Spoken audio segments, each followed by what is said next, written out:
Imagine a superpower, an empire that controlled vast territories, commanded armies of deadly chariots, and was one of the first to forge weapons of iron. An empire so powerful they went head to head with the mighty Ramesses the Great of Egypt and fought them to a standstill. Imagine if that empire disappeared for thousands of years, to the point that historians thought they were just a myth, a forgotten people only mentioned a few times in the Old Testament. Our story begins around 1650 BCE in the highlands of Anatolia, which is modern-day Turkey. This is where the Indo-European people established a powerful kingdom with its capital in the fortified city of Hittites. From this mountain stronghold, the Hittites exploded onto the world stage. They were warriors. In about 1595 BCE, they marched hundreds of miles to do the unthinkable. They sacked the city of Babylon, one of the greatest cities in the world, ending the dynasty of the famous lawgiver Hammurabi. For centuries, the two superpowers, Egypt and the Hittite Empire, wrestled for control of the Near East. The rivalry came to a head in 1274 BCE at the Battle of Kadesh, the largest chariot battle ever fought in human history. The Egyptian pharaoh, Ramesses II, personally led his army against the Hittite king, Mahuali II. Ramesses claimed a glorious victory, covering the temples in Egypt with carvings of his triumph. But the Hittite records tell a different story, one of an Egyptian ambush that was clearly thwarted. Instead of endless war, the Hittites and the Egyptians did something revolutionary. They negotiated.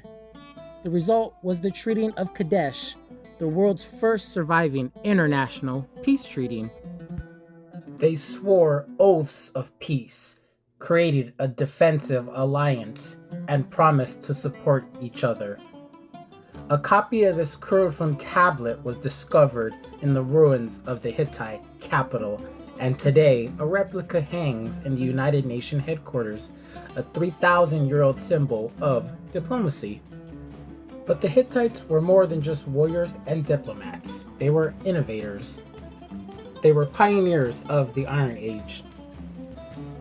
While others were still using softer bronze, the Hittites were one of the first to master the difficult process of forging iron, creating stronger weapons and tools that gave them a significant edge. So, where did this mighty empire go? Around 1200 BCE, the Hittite civilization suddenly and violently collapsed. Their great capital, Hattusha, was burned to the ground and abandoned.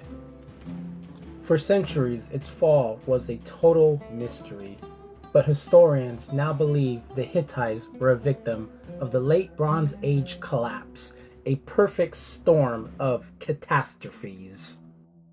A shadowy group of invaders, known only as the Sea People, attacked from the coast. Widespread drought and famine weakened the empire from within, leading to civil wars and rebellion. In just a single generation, the Hittite Empire was wiped from the face of the earth. Its cities turned to rubble, and its memory faded into myth. For 3,000 years, the Hittites were lost to time.